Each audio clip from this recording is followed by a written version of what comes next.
अस्सलाम वालेकुम दोस्तों, आज के एपिसोड में हम देखते हैं कि सुल्तान सलाहुद्दीन अय्यूबी एक ऐसे इम्तिहान से गुज़रते हैं जहां तवक्कुआत, सियासत, इंसाफ और रहमत सब एक ही पलड़े में तोलती नज़र आती हैं। ये वाक़या उनकी शख्सियत का वो पहलू दिखाता है जिसे देखकर दुश्मन भी उनके मुकर्रब बन जाते थे। जंग ख़त्म हो चुकी थी और सलाहुद्दीन के पास दुश्मन के कैदियों का एक लंबा जत्था लाया जाता है।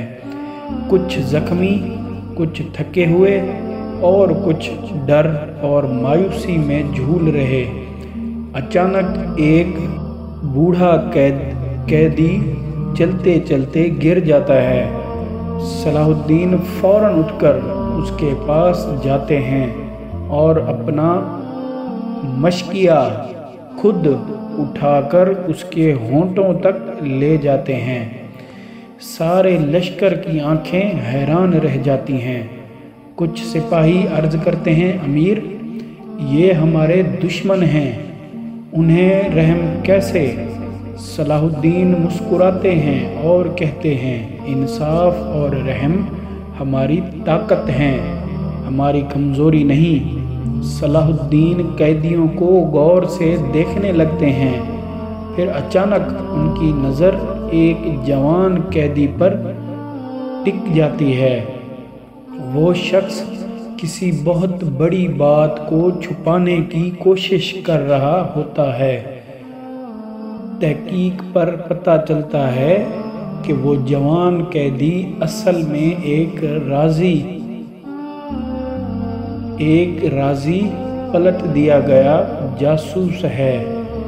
जंग से पहले ही सलाहुद्दीन का कत्ल का मंसूबा बनाया गया था। सिपाही कहते हैं, अमीर, इसका सिर्फ एक अंजाम है।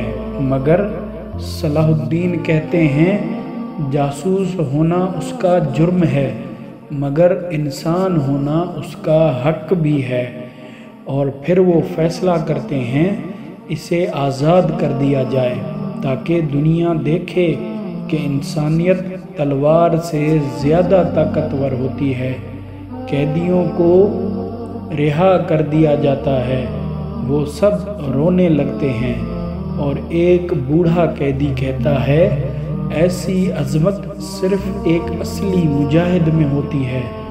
सलाहुद्दीन उनकी तरफ देखकर कहते हैं, जंग हम इंसान को तोड़ने के लिए नहीं लड़ते, इंसाफ कायम करने के लिए लड़ते हैं। दोस्तों, सलाहुद्दीन अय्यूबी का ये वाक़या हमें एक अजीम सबक देता है। जीत उसकी होती है जो गुस्से बेकाबू पा ले और इंसाफ को ताकत बना ले। ऐसी ही क़ियादत ने मुस्लिम दुनिया को बुलंदियों तक पहुंचाया। अगले एपिसोड में हम इस सफ़र को और गहराई से जारी रखेंगे। हमारा चैनल सब्सक्राइब करके बेल आइकन दबा दें ताकि हमारे आने वाली वीडियोस आप देख सकें। शुक्रिया।